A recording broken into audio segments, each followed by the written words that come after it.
I chose Community as mine.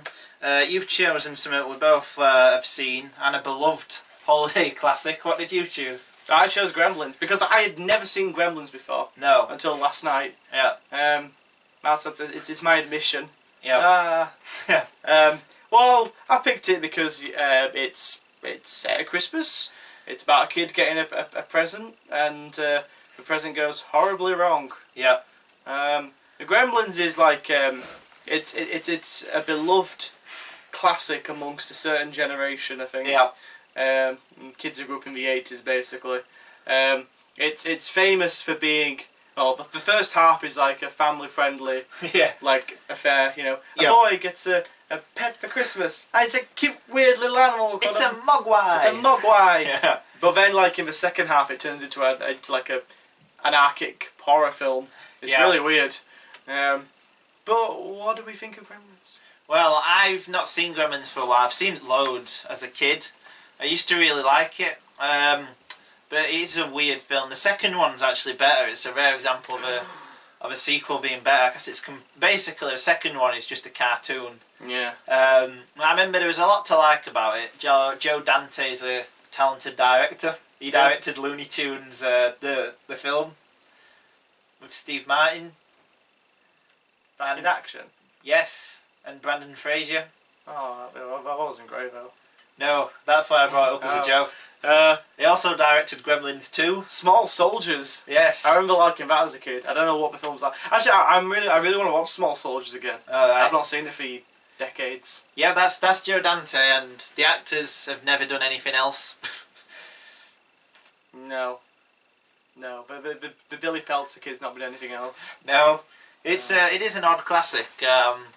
I wonder how many people who love it have rewatched it, because I think like 20-something-year-olds, like our age, like maybe 30, watch it as like a alternative Christmas classic. Yeah. Maybe because you know, it starts out like a warm, family-friendly film. Yeah. You know, like it's for Mogwai, and he's teaching her how to sing, and it's snuggling up to go to bed with him, and there's a dog, and there's a mean old woman who actually gets really depressing later. Yeah. She the one that gets killed on the stair lift. Yeah.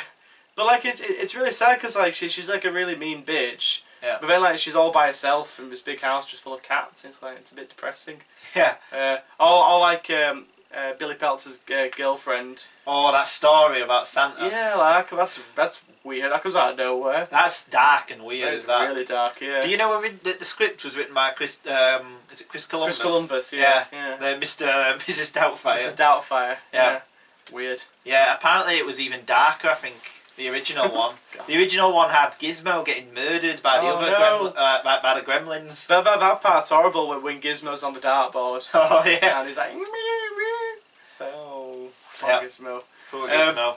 But the element I enjoyed most is I'm a big lover of practical special effects. Oh yeah. Even if the film is a bit shit, I can kind of enjoy just looking at the spectacle, like how they did those effects, and but the Gremlins look amazing. They do. It's probably been talked about loads. It's probably one of the most celebrated elements of the film. Yeah. But they do look great. You completely believe they're there. Yeah. I remember they had a lot of personality as well. Yeah.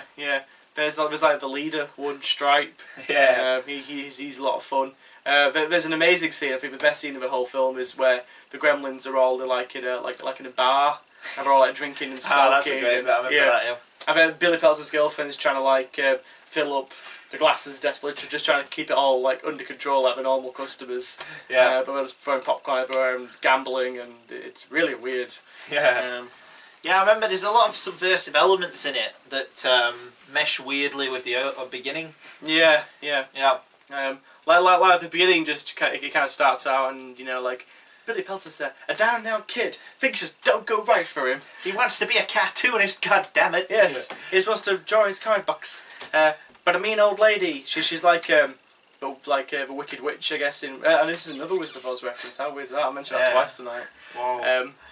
So she's like the lady who started Wizard of Oz, where she wants to kill Toto. Yeah. Which she like wants to kill the dog. And then his dad comes back and he gets a wonderful gift, and it's an amazing gift, and all the kids want one, and Yeah, and they all hatch and murder people and... Yeah. I was reading that both this one and the second one got a very mixed reception. Yes. Some people really attached to like how anarchic it gets, and other people were just like, oh, it's so violent and oh. Well, yeah, this is the film that we can blame for bringing the PG-13 or 12A over here into existence, even though this is a 15. So yeah, it's 15 over here. Yeah. I don't remember there being that violent in it. I'm trying to think of what the moment would be that pushes it over the edge into being a 15. I think what I found, I read an article about it, and those violent bits are monologue in terms of the images it creates in your head. I remember someone saying, and its realism. A lot of the stuff with the Gremlins, it's just a cartoon. It's no worse than Tom and Jerry or something. Yeah, like that part where the old granny actually circles around the stairs and gets thrown out of the window. And I remember the bit where one of them gets microwaved. Oh, that's great. Yeah. She goes. And she puts one like in a blender. Yeah. Oh, and don't the juices come out? The juices come out. Yeah, they cover her. That's a lot of fun. I think a lot of it's like icky humour as well. Like, it's pretty. It's like saliva and blood and poop and wee and you're gonna go through all the orifice excretions. Sperm and Maybe that was what pushed it to a PG-13. All the maybe. But I like how kind of bizarre it gets. Yeah. I've got a bit of respect for it. It's like, yeah, you went there. Yeah. You definitely went. I'm interested in watching the sequel. The sequel is really, really good. It's basically just a complete craziness. What happens is a factory starts breeding the gremlins, and there's loads more of them. But there's loads of weird meta humour.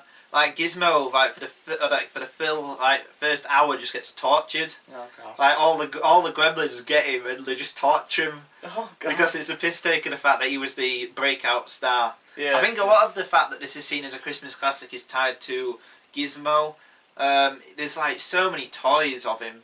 Well, like, Furby is practically a rip-off of Furby is a rip-off of him, yes. Yeah, it's all it is. I think a lot of people probably who've never seen the film think it's just the cute adventures of the Mogwai. Yeah. Because he is the lead of all the advertising. He's not on the DVD box though, is he? No, it's Stripe at the centre, yeah. But Gizmo is sort of what they've sold all the shit off of. Yeah. All the toys and... Well, that was an interesting thing back in the 80s. Like, they used to sell, like, more adult movies to kids as toys. Like, you could get, like, alien toys made by Kenner, the guys that made the Star Wars toys. Like, how bizarre is that, right? Yeah. I'm going to get my kid an alien action figure for Christmas. That would terrify children. Weird, isn't it? Yeah. But I think they could get away with that. Or if they could get away with releasing, like, kid-friendly versions of, like, Alien 3 on the Nintendo Entertainment System that any kid could buy. I'm just imagining a kid, like, snuggling up to a baby xenomorph. You're like, oh, yeah. It's weird. But you could do that, I guess, back in the 80s. And I guess only in the 80s could you get away with, like, what would you call it, a kid's film? It's in between, I suppose. Yeah. It's sort of, I think this film would appeal to 12 to 16-year-olds. Yeah. Mainly. It's like, yeah. Yeah, I think it's not anarchic enough for adults in a way. But it's not appropriate for children under about 10. Yeah. I think there's too much. I don't think they'd enjoy it. It's not like quick enough and stuff, and like I think that kids now more than who are under like 10 won't enjoy this film. They won't really get it. I don't know. You see, I've noticed that like that second half is really like it's really bizarre. It's really action packed and entertaining. They might find it too weird. Maybe. I don't know. See, I think if I watched it when I was a kid, I might have really enjoyed it. Yeah. Did you enjoy it now? Yeah, no, I really enjoyed it now. Yeah, I thought it was a really good film. It is a really good film. It's great. Is it? I don't think it's maybe. I wouldn't say great actually, but I think it's quite the classic that some people say it is. But I really enjoyed it. I thought it was a really good film, and I would quite happily watch it again. Heavily associated with Spielberg. Yeah. Because he produced it as well. He did, yeah. That probably leads a lot of people to think it's a different film than it is. Yeah. But no, Gremlins, I really liked it. I think it is a modern holiday classic. Modern holiday classic. People seem to watch it a lot every year. Yeah. And they make good use of a Christmas setting. Yes, they do. I think it works really well. Yeah. I read a good review saying it was a critique of like Reaganomics in the 80s. Oh yeah. Like, it's a small town that's clearly like fictional, and it's like the town in A Wonderful Life, which ironically enough is playing in the background. Yeah. And like it's basically like that, but with evil industry taking over. Oh yeah. Like one of the jokes is that his dad is an inventor. Yeah. And they have this massive house, don't they, or like a standard-sized big thing. Even though he's a failed inventor, he can fit. Doesn't his wife stay at home as well? Yes, yeah. It's suggested that Billy's the one that brings in most of the money to support the family With his cartoons. Yeah, with his cartoons. Yeah. He works in the bank, doesn't he? I've not seen it for so long. I can only remember the back half. No, he works in a bank to help support his support his family. But yeah, no, I never thought that. It was really weird. Yeah, well, it's meant to be a critique of that kind of attitude from the 40s. You can buck up and you can get all this as with family spirit, but applied to Reaganomics. Yeah. Do you think there's enough in the film to? I can't remember it that well, but do you think there's enough to suggest that's a good reading of the film? I guess 40s style ideals put into the 80s. Well, yeah, I think it's no mistake having something like It's a Wonderful Life playing. Like It's a Wonderful Life is set in a idyllic all-American town with an all-American lead. Yeah. I guess so. Yeah, I then like having these crazy gremlins attack. I guess could be read as big industry invading small towns, but I don't know. You could apply anything like that. Yeah. But do you think the film invites that though, or do you think people are just looking too much into it? Well, I think like most things, it's probably a bit of both. Yeah. It's probably a bit of both. You probably can read it like that, and that's fine. That's cool. I think after a filmmaker puts something out there, audiences can kind of decide for themselves what it's all about. And if that's the conclusion you reach, then fair play. Fair play to you. Is it as good as Spielberg's 80s classics like E.T. and Indiana Jones? No. No. Yeah. No. But that was Gremlins. Anything else you had? No. So I'm probably going to do some more of these. Yeah. These are quite fun. Yeah, we're going to talk about Eyes Wide Shut soon. It might be next, it might be later. Well...